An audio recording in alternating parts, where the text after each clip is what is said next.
তো এইবার গেলাম, মা আজকে বিজয় হবে, মা 5ই আগস্ট, আজকে আমার ধরে রাখো না মা, তুমি আব্বুকে বলো না, আব্বু যেতে দিবে না আমাকে, মা তুমি আজকে আব্বুকে বলবো না, আমি যাচ্ছি আব্বুকে। আর আমার ছেলেটা সবসময় বলতো, যেদিন চলে গেছে সেদিনও বলছে যে বাবা মাকে বলে যাই,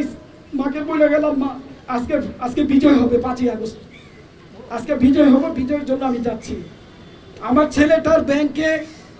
টাকা জমানো থাকতো, প্রতি কুরবানিতে ও একটা খাসি কুরবানি দিত, ও সেই টাকাটা, আমি একদিন ব্যাংক দেখি ব্যাংকে টাকা নাই, আমি বললাম যে কেন টাকা নাই, আমার ছেলে তো এরকম না, টাকা নিয়ে যাবে ব্যাংকের থেকে। সেই টাকাটা নিয়ে মার কাছে স্বীকার করলো যে মা আমি টাকাটা নিয়ে গেছি, কিন্তু আমি ছাত্র ভাইদের, বড় ভাইয়াদের কেক বিস্কিট পানি কিনে দিয়েছি, 5,000-6,000 টাকা নিয়ে গিয়ে আমি ওইখানে সবাইকে পানি খাওয়াইছি একটু চুপে চুপে।